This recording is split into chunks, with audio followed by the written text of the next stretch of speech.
Welcome to the congregation of Yahweh. We're here on Yahweh's Sabbath day. Greetings to those on the internet. We hope that the messages are a blessing to you. Today's message is entitled Idolatry and Adultery. And I want to go through the scriptures and see what the scriptures have to say about idolatry and adultery.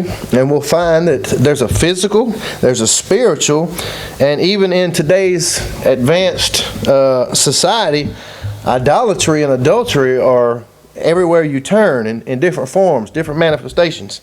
But I want to go back to the commandments in Exodus chapter 20.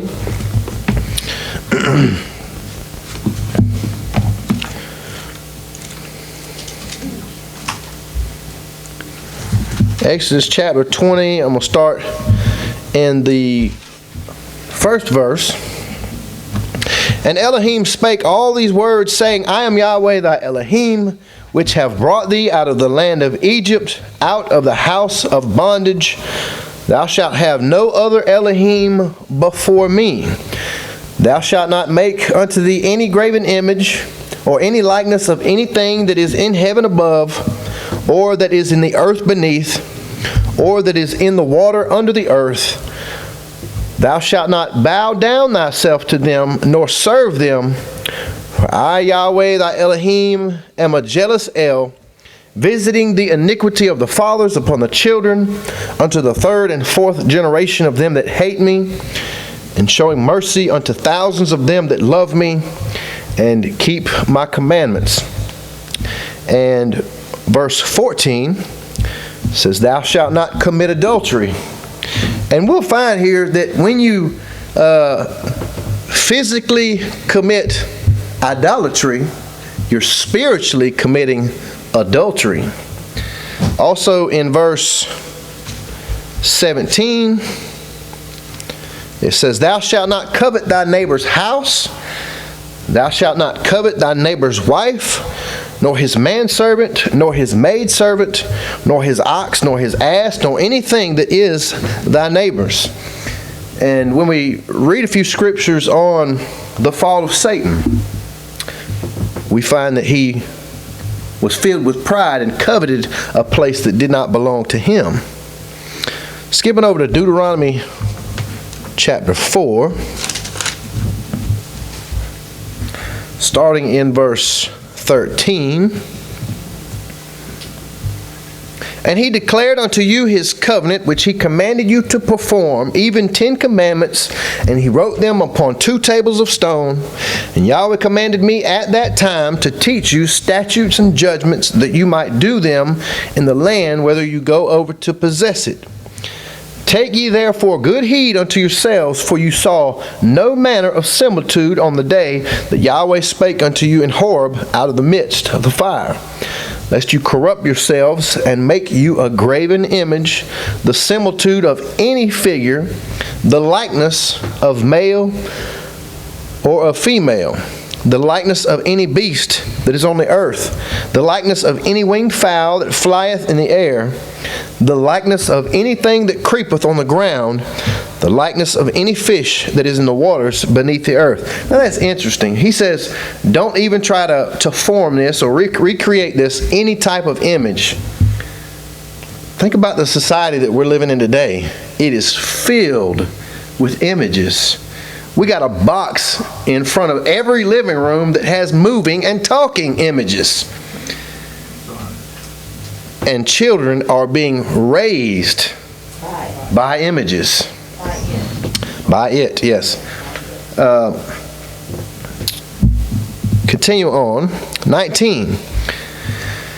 And lest thou lift up thine eyes unto the heaven, and when thou seest the sun and the moon and the stars and all the hosts of heaven, should be driven to worship them and serve them, which Yahweh thy Elohim hath divided unto all nations under the whole heaven. But Yahweh hath taken you and brought you forth out of the iron furnace, even out of Egypt, to be unto him a people of inheritance, as you are this day. Furthermore, Yahweh was angry with me for your sakes, and sware that I should not go over Jordan, and that I should not go in unto the land, the good land, which Yahweh thy Elohim giveth thee for an inheritance, but I must die in this land. I must not go over Jordan, but you shall go over and possess that good land. Take heed unto yourselves, lest you forget the covenant of Yahweh your Elohim, which he made with you, and make you a graven image, or the likeness of anything which Yahweh thy Elohim hath forbidden thee. For Yahweh thy Elohim is a consuming fire, even a jealous El. Now, he brings this people out of Egypt, separates them from all the other nations, the idolatrous nations. He manifests his power, his signs, his miracles, and he says not to fall into idolatry. And if you read through the history of Israel, these people who had the evidence, the fathers had seen all these miraculous things, over and over again they fell back into the ways of the nations. Verse 25, when thou shalt beget children and children's children, and you shall have remained long in the land, and shall corrupt yourselves, and make a graven image, or the likeness of anything, and shall do evil in the sight of Yahweh thy Elohim, to provoke him to anger, I call heaven and earth to witness against you this day, that you shall soon utterly perish from off the land whereunto you go over Jordan to possess it. You shall not prolong your days upon it, but shall utterly be destroyed. And Yahweh shall scatter you amongst the nations. Now this is actually prophetic, because this is actually exactly what happened. Yahweh shall scatter you amongst the nations, and you shall be left few in number among the heathen, where Yahweh shall lead you, and there you shall serve Elohim, the work of men's hands, wood and stone, which neither see, nor hear, nor eat, nor smell. But if from thence thou shalt seek Yahweh thy Elohim, thou shalt find him, if thou seek him with all thy heart and with all thy soul. When thou art in tribulation, and all these things are come upon thee, even in the latter days, if thou turn to Yahweh thy Elohim, and shalt be obedient unto his voice. For Yahweh thy Elohim is a merciful El. He will not forsake thee, neither destroy thee, nor forget the covenant of thy fathers, which he sware unto them. Now this is also prophetic. He's saying, in the latter days, you will be scattered amongst the nations. You will be few in numbers. But if you turn to him, seek him with all your heart, and obey his voice, he will not forget the covenant that was made with the fathers. Not because of any righteousness that we have done. He made a covenant with the fathers that shall not be done away with. That the descendants would inherit the land. That they would be as numerous as the stars of heaven and as the sand of the seashore. And those people are looking to him today. They're coming out from the Babylonian system. They're coming out and wanting to obey his voice. Not the mainstream, new, westernized, made-up religion. They're going back to his word, and they're trying to obey his voice. And also, I finished off there, he's saying that he would not forget the covenant with thy fathers. And in verse 37, it says, and because he loved thy fathers, therefore he chose their seed after them, and brought thee out in his sight with his mighty power out of Egypt. Now I want to flip over to Romans chapter 1. And it goes into, Paul discusses the state of the nations, the idolatrous nations, and what brings a man to that depravity. And starting in verse 18, chapter 1, verse 18, for the wrath of Yahweh is revealed from heaven against all wickedness and unrighteousness of men who hold the truth in unrighteousness. His wrath is revealed against those who hold the truth in unrighteousness. Because that which may be known of Elohim is manifest in them, for Elohim hath showed it unto them. For the invisible things of him from the creation of the world are clearly seen, being understood by the things that are made, even his eternal power and majesty, so that they are without excuse. His eternal power and majesty is manifested in his creation. And anybody that has seen the creation is without excuse. Because that when they knew Elohim, this word knew means perceived. Doesn't necessarily mean they were intimate with him. It just means they acknowledged him. They knew he was there. Because that when they knew Elohim, they esteemed him not as Yahweh, neither were thankful, but became vain in their imaginations, and their foolish heart was darkened. They perceived that there was a deity, but they did not esteem him as the deity.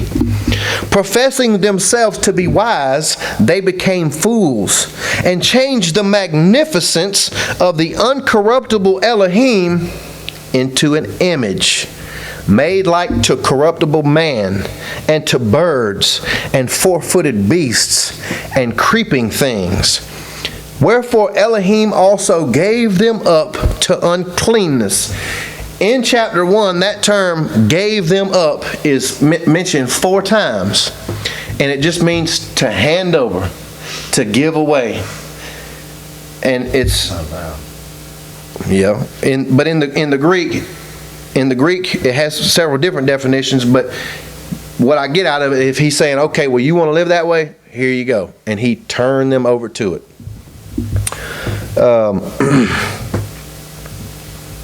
Wherefore Elohim also gave them up to uncleanness through the lusts of their own hearts, to dishonor their own bodies between themselves, who changed the truth of Elohim into a lie, and worshipped and served the creature more than the Creator. That principle right there, worshiping and serving the creature more than the Creator. You could put anything in there that you want. Money more than the Creator. Materials more than the Creator. Your job, relationships, drugs, sex, self, whatever. Anything you put before Him is idolatry.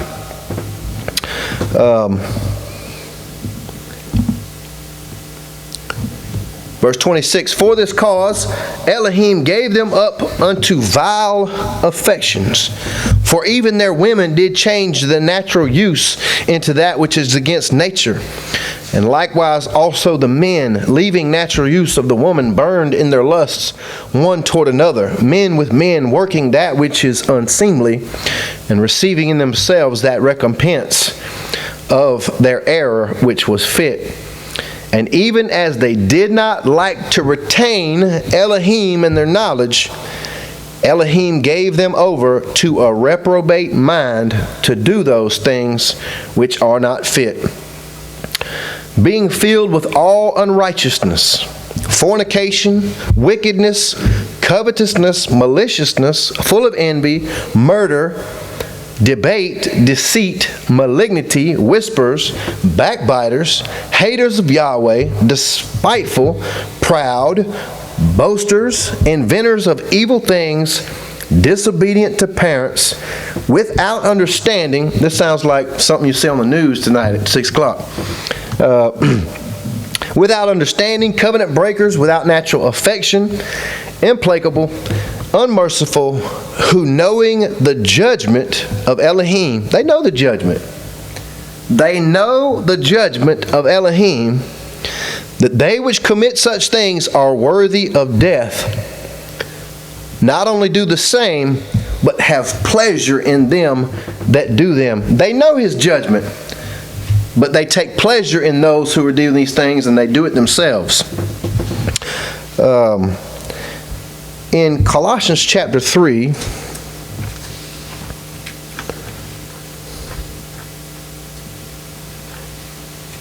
starting in verse 1,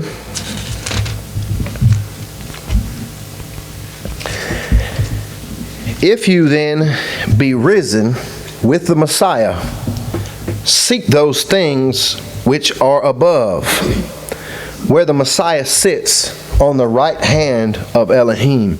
Set your affections on things above, not on things on the earth. For you are dead, and your life is hid with the Messiah in Elohim. When the Messiah, who is our life, shall appear, then shall you also appear with him in splendor. Mortify therefore your members, that means put your body to death, which are upon the earth: fornication, uncleanness, inordinate affection, evil concupiscence, and covetousness, which is idolatry.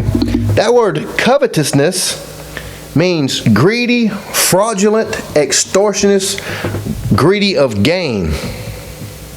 And it says that is idolatry. Why? Because you're putting money. That money is grabbing your affections and you're greedy of it, and you're putting it before Yahweh. And there's another principle of that in Matthew chapter 6.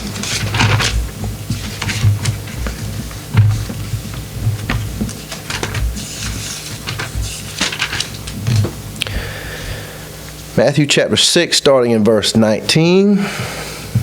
Lay not up for yourselves treasures upon earth, where moth and rust doth corrupt, and where thieves break through and steal. But lay up for yourselves treasure in heaven, where neither moth nor rust doth corrupt, and where thieves do not break through nor steal. For where your treasure is, there will your heart be also. Are you treasuring material things? Are you treasuring or hoarding money, treasures on earth? Are you treasuring a unwholesome relationship? There's all kinds of things that we can treasure, and whatever we treasure, that's where your heart is. Two things taught me about treasuring: a white pair of tennis shoes and a brand new car. Somebody scuffed a pair of brand new white tennis shoes that I was trying to keep clean, and I said, oh!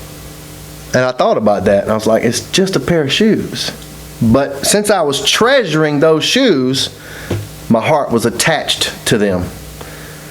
And the same thing with a new car. A kid, brand new nice car, a kid ran into it, put a scratch down the door of it. And I thought about that. I said, well, if I had an old used car, I probably wouldn't care. I was treasuring that car, trying to keep it clean and nice. But I need to worry about my treasures in heaven.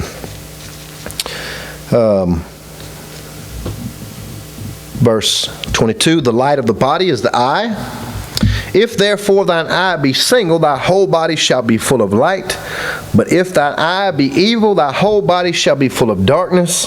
If therefore the light that is in thee be darkness, how great is that darkness? No man can serve two masters, for either he will hate the one and love the other, or else he will hold to the one and despise the other. You cannot serve Yahweh and mammon. You cannot serve Yahweh and money. Romans chapter 6.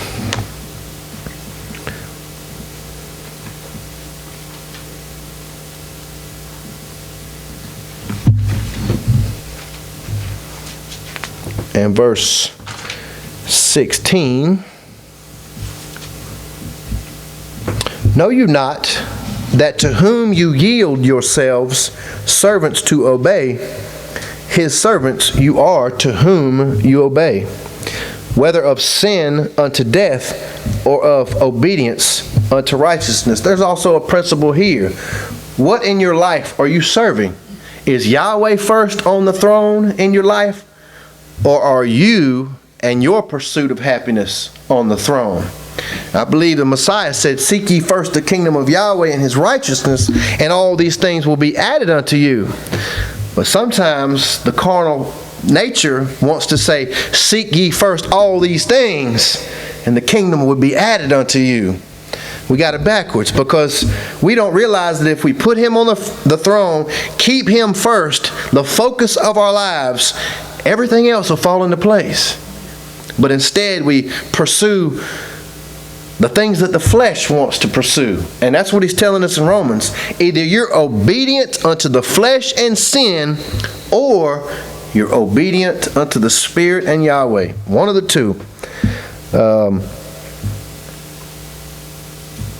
But Elohim be thanked that you were the servants of sin, which is self and the flesh, but you have obeyed from the heart that form of teaching which was delivered you. Being then made free from sin, you became the servants of righteousness. Galatians chapter 5.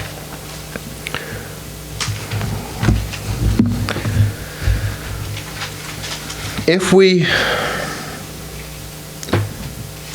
going to start in verse 16. This I say then, walk in the Spirit, and you shall not fulfill the lust of the flesh. If you walk in the Spirit will not allow you to put things before Yahweh. The Spirit will lead you to put Yahweh first, to put His Word first, to put fellowship with other believers first, and sending out that message. We all have a calling on our lives, and that calling should come first. But that flesh wants to venture off on its own path and put the things of the flesh first. But if you walk in the Spirit, you will not fulfill the lust of the flesh, for the flesh lusts against the Spirit, and the Spirit against the flesh, and these are contrary the one to the other, so that you cannot do the things that you would. But if you be led of the Spirit, you are not under the law. Now the works of the flesh are manifest, which are these: adultery, fornication, uncleanness, lasciviousness, idolatry, witchcraft, hatred, variance, emulations, wrath, strife, seditions, heresies, envyings, murders, drunkenness, rebellings, and such like, of the which I tell you before, as I have also told you in time past, that they which do such things shall not inherit the kingdom of Yahweh. That message is repeated in 1 Corinthians chapter 6. 1 Corinthians 6 verse 9. Know you not that the unrighteous shall not inherit the kingdom of Yahweh? Be not deceived, neither fornicators, nor idolaters, nor adulterers, nor effeminate, nor abusers of themselves with mankind, nor thieves, nor covetous, nor drunkards, nor revilers, nor extortioners shall inherit the kingdom of Yahweh. And such were some of you. But you are washed, but you are sanctified, but you are justified in the name of the Master Yeshua and by the Spirit of Elohim. Now I want to go over here to Matthew chapter 5. And the Messiah showed us a little bit of what's going on behind the scenes in adultery. And every letter in Torah has a spiritual application to it. You can break the spirit of Torah before you break the letter. In Matthew chapter 5 verse 27,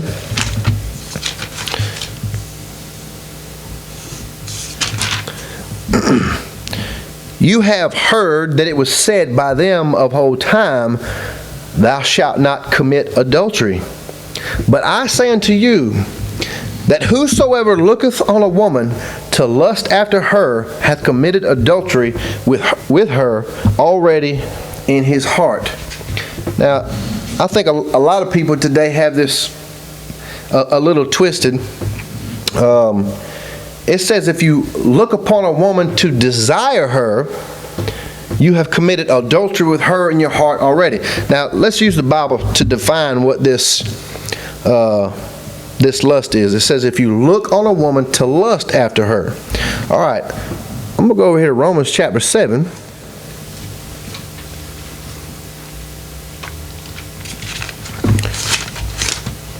Romans chapter 7 and verse 7 says, "What shall we say then? Is the law sin? May that never be so. Nay, I had not known sin but by the law. For I had not known lust, except the law had said, Thou shalt not covet." Now, the word lust here, both lust and covet come from the same Greek word. Lust is a noun and covet is a verb. I had not known the noun lust unless the law had not told me about that verb, don't covet. And where does he get that from? That's one of the commandments that we read. Thou shalt not covet thy neighbor's wife, nor his house, nor anything that belongs to your neighbor. So over here in Matthew, when he says you look upon a woman to lust after her, that's having a desire for something that doesn't belong to you. And from the word adultery, we see that she was a married woman. In 2 Samuel chapter 11, let's get a example of this. 2 Samuel chapter 11, starting in verse 2. "And it came to pass in an evening tide that David arose from off his bed and walked upon the roof of the king's house, and from the roof he saw a woman washing herself." Now, he comes out on his roof and he sees a woman bathing herself. Most likely this woman knew what she was doing if she was in direct view from his roof. Now, when he saw this woman, was he in sin? Not necessarily. He could have looked at the woman and said, "Wow, she's beautiful, but I got to go. She's putting a stumbling block before me." If he saw her naked, was that a sin? Well, it might have been a sin for her, but if you go back to the beginning, they were naked and were not ashamed. But after sin came into the world, yes, they were covered. But was nudity the problem? I think not. I think what was going through a man's heart when he sees something is the problem. We have to control our thoughts, but I think there's a fine line between admiration of beauty and being infatuated in something consuming your heart.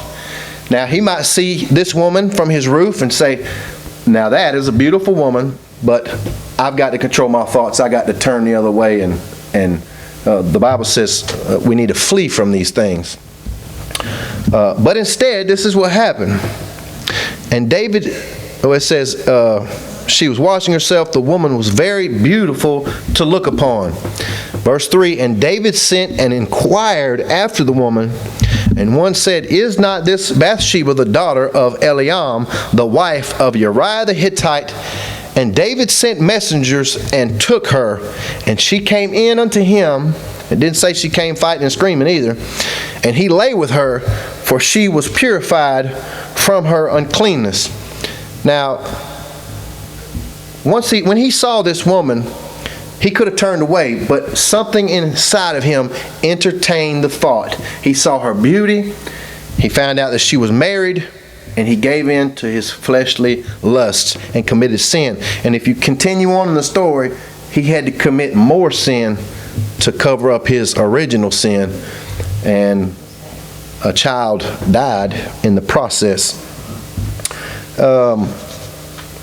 So when the Messiah says, if you look upon a woman to lust after her, you committed adultery with her in your heart, he's saying that the act has already been done once you've let your mind go that far. Once you desire something, you want it. You want it, something that doesn't belong to you. But Yahweh is raising up a people to control their thoughts. Let me go to 1 Corinthians chapter 10.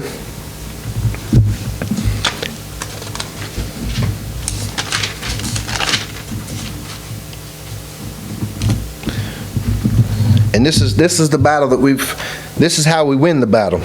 In verse 3, it says, "For though we walk in the flesh, we do not war after the flesh. For the weapons of our warfare are not carnal, but mighty through Elohim, to the pulling down of strongholds, casting down imaginations, and every high thing that exalts itself against the knowledge of Yahweh, and bringing into captivity every thought to the obedience of Messiah." So, back to the adultery issue. If you see a man or a woman that's attractive, it's not a sin to acknowledge their beauty.